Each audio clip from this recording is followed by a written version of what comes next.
Graça e paz a você que se inscreveu no curso de História e Doutrinas da Igreja de Cristo no Brasil. Eu sou o professor Alex, este é o módulo 8, Conhecendo os Artigos de Fé, e esta é a nossa 26ª videoaula. Cremos na Igreja, parte 5. Cremos no governo teocrático congregacional, o governo que emana de Deus, sendo Cristo a cabeça soberana da sua igreja, que é o seu corpo, e de todo principado e potestade, porque é tudo em todos, para quem tudo tenha preeminência. Artigo 10º da Declaração de Fé.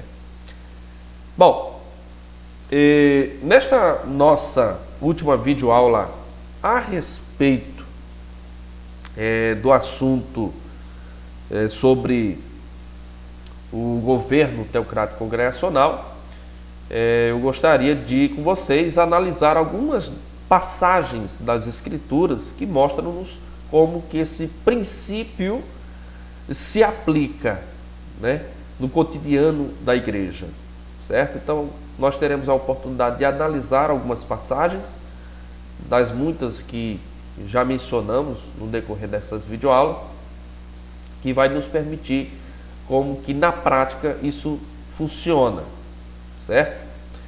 Então, nós precisamos nos conscientizar que a igreja é o meio pelo qual Deus age.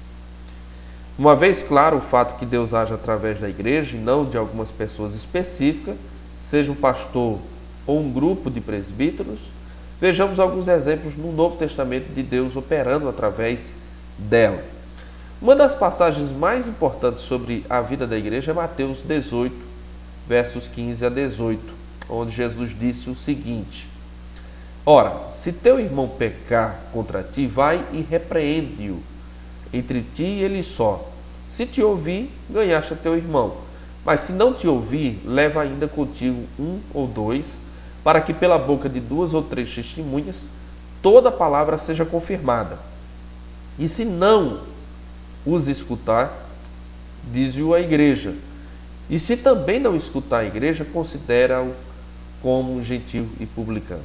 Em verdade vos digo que tudo que ligardes na terra será ligado no céu, e tudo que desligardes na terra será desligado no céu.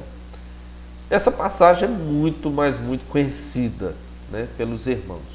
E vamos analisar um pouquinho o que diz o texto. Observe a quem a pessoa deve recorrer nessas situações, né? Que situações essas? De quando o irmão é pego ou surpreendido fazendo algo contrário à palavra de Deus. Não é a um bispo, um papa ou um presbitério, não é a uma assembleia, um sínodo, uma convenção ou a uma conferência. Tampouco é um pastor ou um grupo de anciãos, uma junta de diáconos ou uma comissão da igreja. É a igreja, ou seja, a soma de todos os crentes individuais que formam a igreja local e que estão ligados e submissos à cabeça que é Cristo.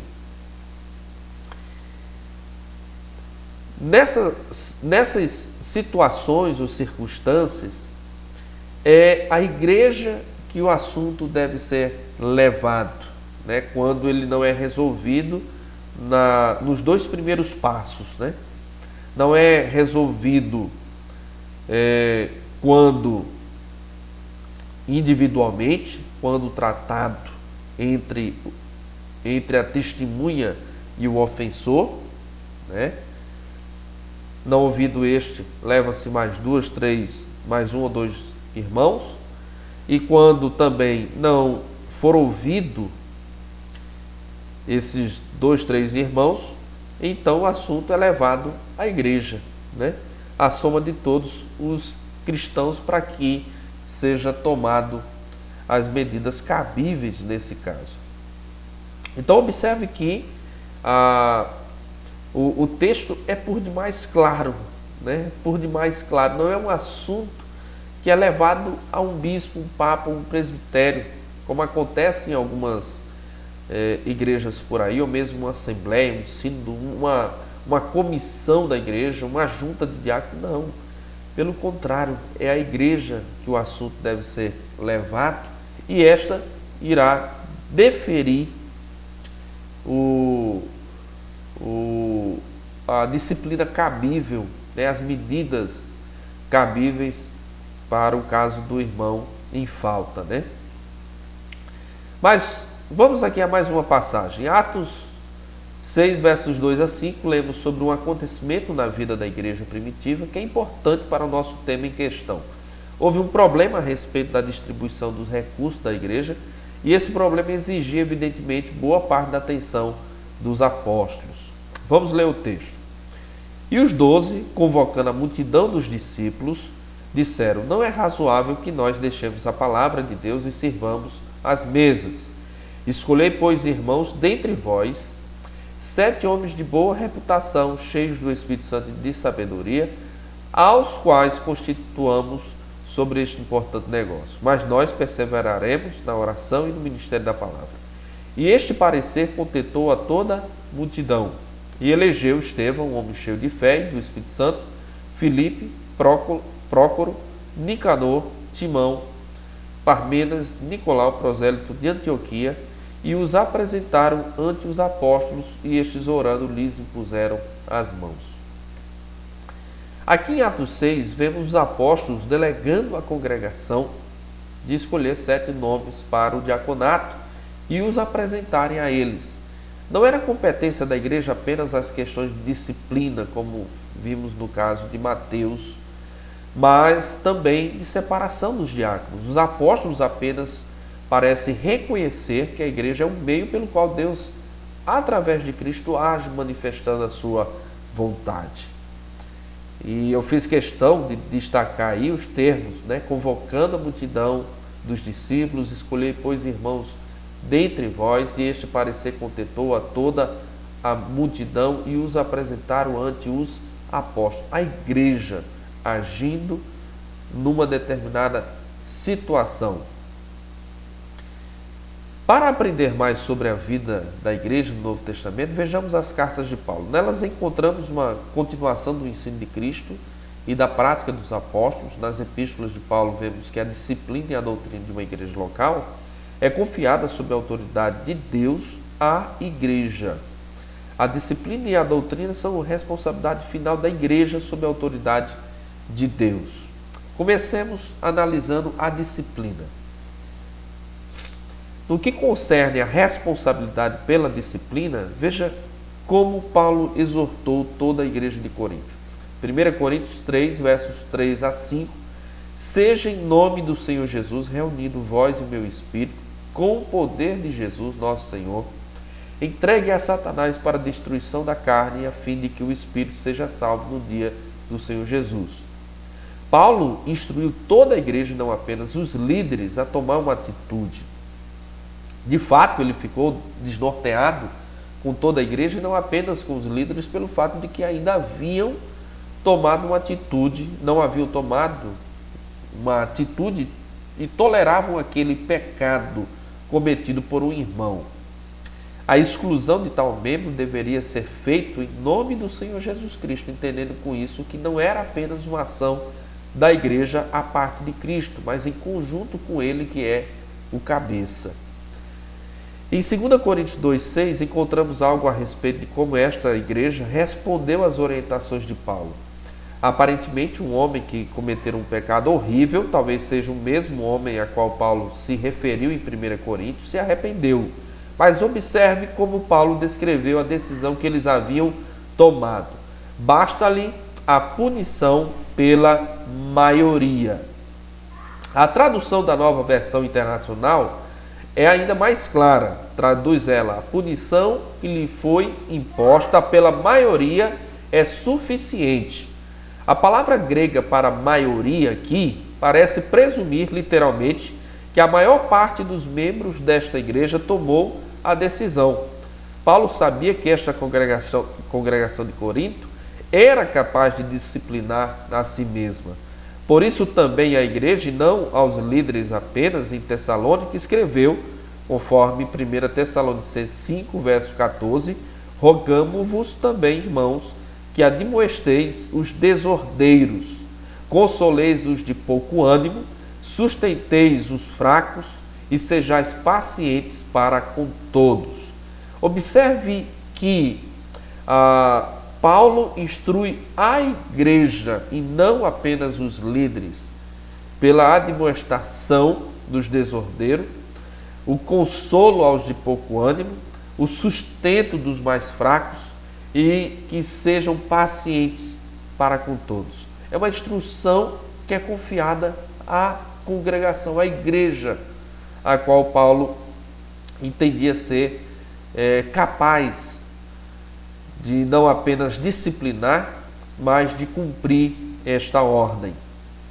Agora, analisemos a questão do ensino. Paulo acreditava que as igrejas locais tinham a responsabilidade final até sobre o ensino que ouviam.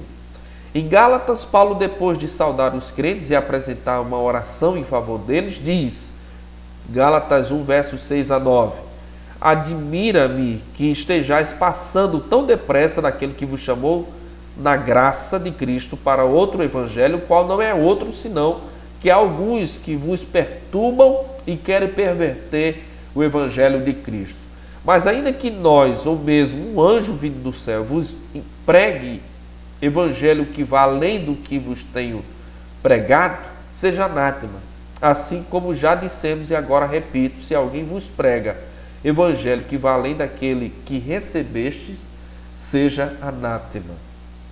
Em toda esta carta aos crentes da Galácia, Paulo estava lhes dizendo que tinha a responsabilidade de corrigir a mensagem que era apresentada por outros. Paulo disse que a mensagem que eles estavam ouvindo não era o evangelho. Paulo disse que eles tinham de assumir a responsabilidade de rejeitar a mensagem e aqueles que a pregavam. É importante que, ao combater esse falso evangelho, Paulo não escreveu somente aos pastores ou presbíteros, ou ao presbitério, ao bispo, ao sínodo, à convenção, ao seminário. Não, Paulo escreveu às igrejas que deveriam combater esse falso evangelho. Ele escreveu aos cristãos que formavam as igrejas e conheciam em sua vida o poder do evangelho. Eles não somente eram capazes de julgar uma mensagem apresentada como evangelho, entre aspas, mas também eles tinham de fazer isso. Não apenas uma representação dessas respectivas igrejas para a qual Paulo escreve, mas as igrejas como um todo. Ele entendia que a resistência por parte da igreja a esse falso evangelho era a atuação de Deus através do seu povo. Nossas considerações finais em relação a tudo quanto falamos até aqui, Paulo deixa isso muito bem claro em 2 Timóteo, onde ele aconselhou seu filho na fé, pastor da igreja de Éfeso, a respeito de como lidar com os falsos mestres. Quando Paulo descreveu a chegada de uma onda de falsos mestres à igreja, ele não fez menção apenas dos próprios mestres. Paulo culpou particularmente aqueles que se cercam de mestres segundo as suas próprias cobiças, como que sentindo coceira nos ouvidos. A congregação era culpada por tolerar e, inclusive, patrocinar o falso ensino. Eles deveriam ser considerados tão culpados como aqueles que ministravam a falsa doutrina, porque cabia à igreja resistir, refutar e repudiar esses falsos ensinamentos. Vemos novamente que a responsabilidade final pelo ensino pertencia à congregação composta pelos líderes e pelos liderados. Esse é o contexto pelo qual Deus age através do seu Filho, a igreja.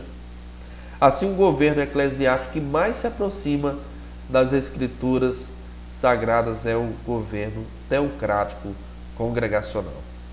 Esperamos que com essas nossas videoaulas a respeito do governo teocrático congregacional tenha sido por demais claro, que você tenha entendido a diferença entre esse tipo de governo e outros tipos de governo eclesiástico adotados por algumas denominações co-irmãs, mas que esteja convencido você de que o governo teocrático congregacional é aquele que melhor comunica o ensino da palavra de Deus. Que Deus abençoe cada um em o nome do Senhor.